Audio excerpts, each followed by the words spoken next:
Hey guys, Welsknight here, and welcome back to another episode of Create Above and Beyond. Hope you guys are having an awesome day. I'm having a fantastic day, just woke up. I'm still half asleep if I'm being entirely honest, but today there's a few things I want to do. The first of which is I want to automate andesite cobble production, and if I understand this correctly, this should be pretty easy to do. So, first thing we need to do is just kind of pick a spot for it, and maybe like right about here or so should be good. So let's just clear out like a little area using our handy dandy hammer. Throw a torch up here. So, according to what I've read, the way that you can automate cobblestone, yeah, we need to not have lava right there. We'll need lava later, but not right now. The way that you automate this is you basically just create a cobblestone generator, which I'm assuming most of us know how to do. If not, well, you'll find out in a minute. But it has to be touching bedrock, is my understanding. And then you break... and then instead of making cobblestone, it will make andesite. So let's find out if that's actually true or not. Let's just make like a little stairway type dealio thing going down.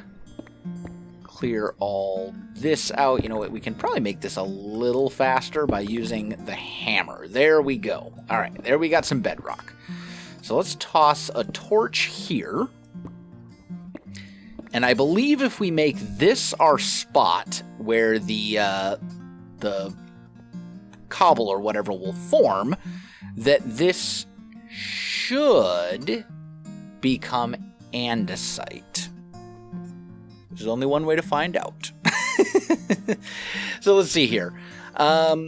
Okay, easiest way to do this is going to be, let's see... We need the water and the lava to be together. So let's put lava here, which means I actually need a little bit of lava because I don't have any on me. But we learned that there is a pool of lava, like right over here somewhere. Right there. I'm just borrowing you. Okay, so we can put our lava, we'll say, here, right? Then we need water. Let's just put a block here for a minute. We need water there. Nope, that definitely did not do the trick. Okay, it's fine.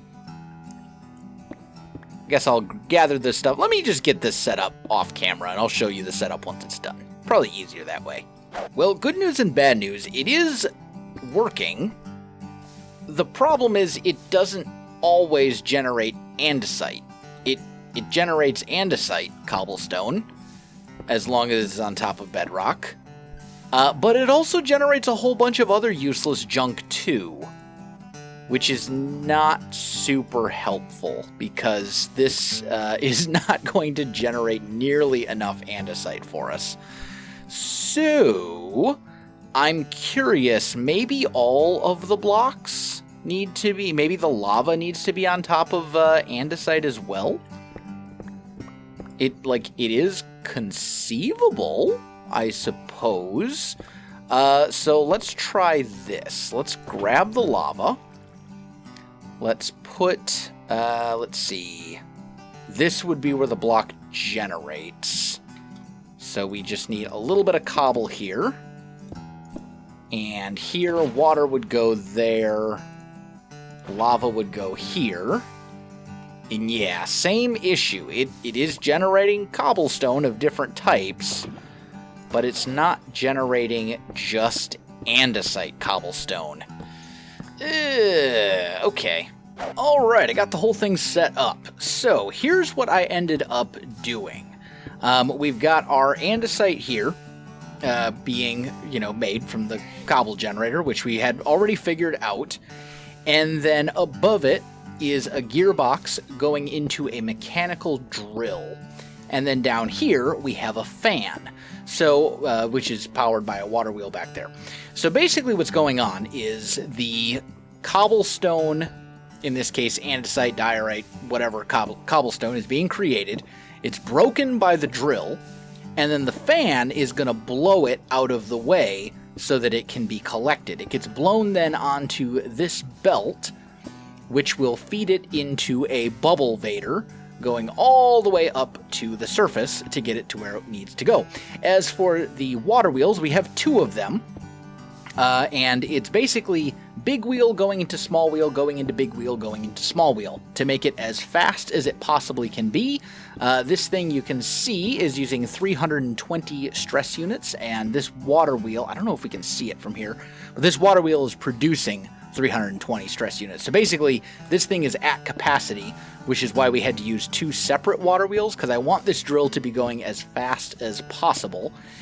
And then over here, we've got a water wheel, and this is just to power this fan. That's the only thing it's for. It's going pretty quick. It's going fast enough that it will blow the stuff out of the way before the next block forms, which is the important thing. It's okay if it doesn't make it all the way to the belt on the first go, as long as it makes it to the belt eventually without ending up in the lava or whatever. And if we look down here, you can see nothing, no blocks are getting collected down here, and no blocks are ending up in the lava, which is what we want.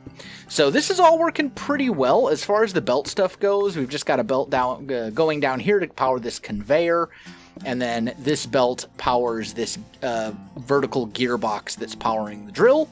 And then this water wheel, again, a belt just to reach it over here and hit the fan, because I didn't want to put the water wheel in line with the stairs that lead down to this little section. That seemed kind of silly. So ultimately, as I said earlier, it gets fed into a belt, which goes into this bubble vader. The bubble vader then takes it to the surface right here. It comes out right here, goes along a little water channel, and feeds into a hopper, which then feeds it onto this belt right here. And it goes down this belt, and I have 4 storage drawers, 1 for each of the types of cobblestone that the drill will produce. And it's collected in there with a belt funnel. And because storage drawers can only hold a single item, and these drawers are locked, you can see with the little keyhole looking thing here, that means that these storage drawers will each only ever hold this specific item. So the only way the funnel can suck it off the belt into the drawer is if it is the correct drawer. That way we don't have to worry about like the diorite cobblestone ending up in the granite box or whatever, like if we were using traditional chests. Plus, storage drawers can hold way, way, way more stuff. So if we look at this spruce drawer right here, I've put a couple of these emerald upgrades in it. This thing can hold over 3,000 stacks of cobblestone. Of andesite cobblestone, I should say. The other cobblestone types I don't really care about, to be honest, at least not for now. Maybe they'll have a purpose later, but the andesite cobblestone is the one I'm really, that's the one I really care about. And this will hold a lot of cobblestone potentially. Now, unfortunately, it's a little bit slow, this whole setup. Oh, and this water wheel powers the belt. And then if the item is unable to be sent into one of these drawers, it just gets fed into lava so that we have overflow protection, essentially. I should probably mention that. But yeah, as I was saying, this setup is a little bit slow because it basically randomly gives me one of 4 types. And I really only care about the andesite cobblestone. There are other ways in the pack to make andesite specifically, but they are far beyond our current tech level, I believe. Like, we could compact lava, gravel, and flint into andesite. We could melt down quartz and pour it over other types of cobblestone to make andesite. Again, not great. So, like, for the most part, yeah, we're kind of stuck with this, at least for now. Ice and lava in an igneous extruder will make cobblestone, but I think this actually makes all types, not just andesite. So yeah, it's I don't know. For now, it will do. It'll get the job done. And that's another important part of Create Production fully automated. All right, my friends. I think the next thing I want to automate is wood.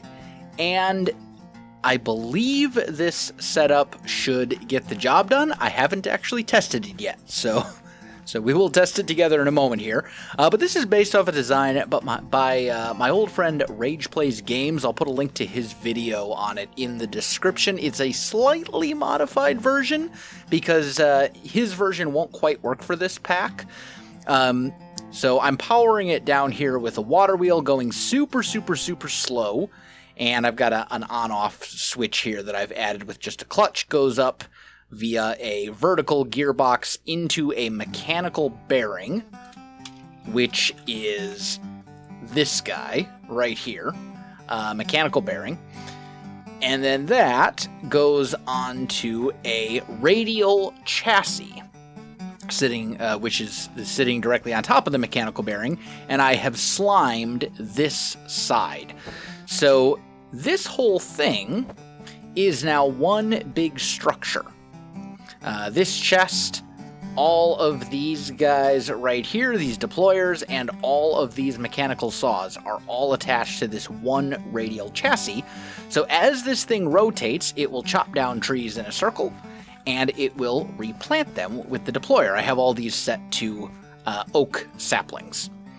Then, what will ultimately happen, the stuff it gathers will be put into this chest, but whenever it rotates around and lines up right here, these two portable storage interfaces will, well, interface.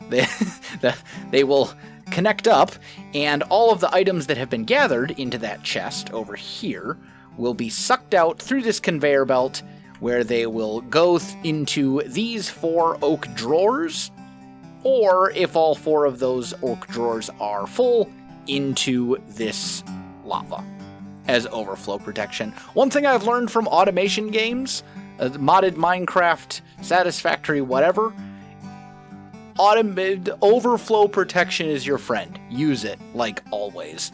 So yeah, that's basically the setup.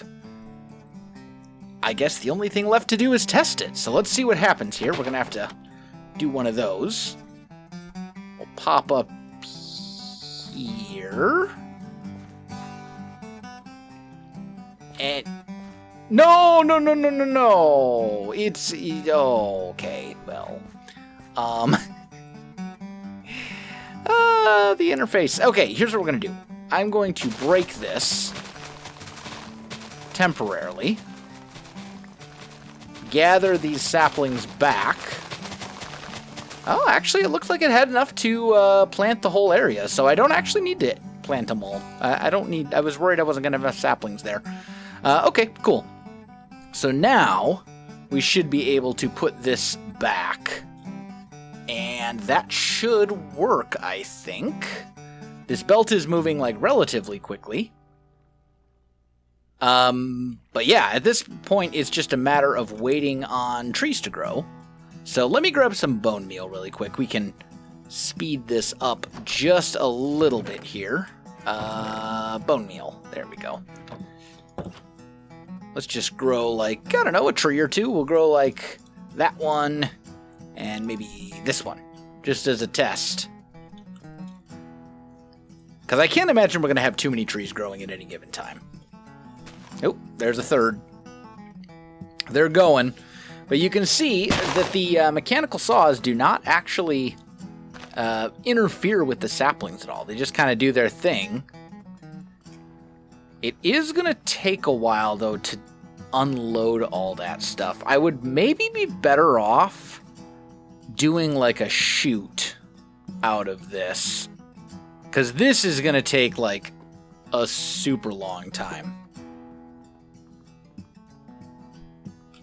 Yeah, I think I like that better. I think I'm going to make a minor change to this.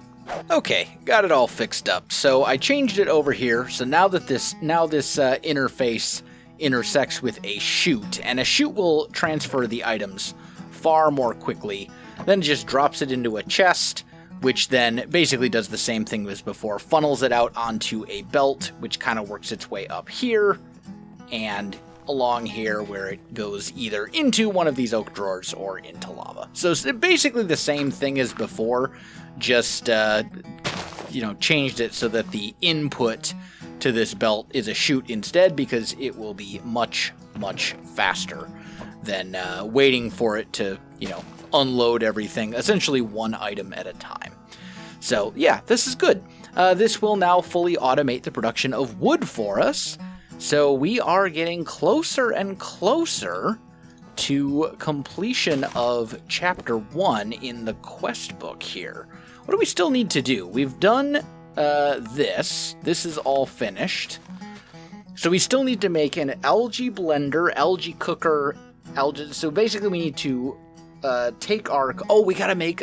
this is the other big one. We gotta make a kelp farm.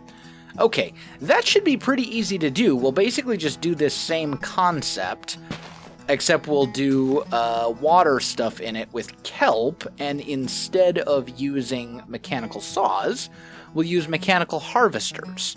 But essentially, other than that, it will be the same setup. These mechanical harvesters will harvest the kelp for us, and deposit them automatically into a thing, so that shouldn't be a big deal at all. Alright, my friends, so I've gone ahead and I've set up a very, very similar setup here for kelp. It is essentially... How we end up with a random fish over here? I don't know, whatever. Anyway, I've set up a very similar farm over here for kelp. It is essentially identical to what we did for our tree farm. The only difference is, it is water with kelp in the middle, and then for our, harvesting arm, or whatever, it is just a single row of harvesters with the interface at the end, and you can see that these things, they can clip through stuff no problem. The glass isn't going to prevent them from working or anything like that. So... it's basically just using mechanical harvesters here, which are pretty easy to make. You get 2 of them per andesite machine. And then this harvests all the kelp, dumps it into here, which then dumps it into a single oak drawer for kelp. The down below, super easy again, just a water wheel going into a gearbox to make it turn. That's all it is. Very, very, very easy setup. And again, essentially identical to what we did over here for a tree farm, but instead, grass with kelp, 2 layers of water, and kelp on the inside. I could probably put kelp where this cobblestone is right here, underneath, but this is fine. This will provide us at least enough kelp for the time being to kind of get stuff. Yeah, we're getting fish spawning inside here, so that's actually kind of cool. We're getting fish as well. Hopefully the harvester doesn't kill them, but I don't think it should, because I believe the harvester only interacts with crops and plants. So it should be fine, right? We're not going to see these fish get murderized. Nope. They are unaffected. Good, good, good. So now we have kelp being produced, we have wood being produced, and we have andesite all being produced. So everything there is, looking pretty good.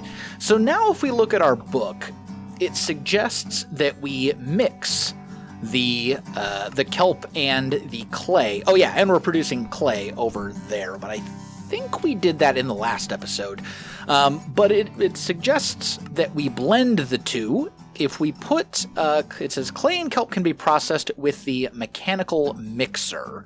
We do have a mixer here that I'm using primarily for alloys, but that should all be pretty easy to do. I don't think I want to fully automate it where it will take it directly from the chests and the drawers and stuff like that and dump it directly into the mixer.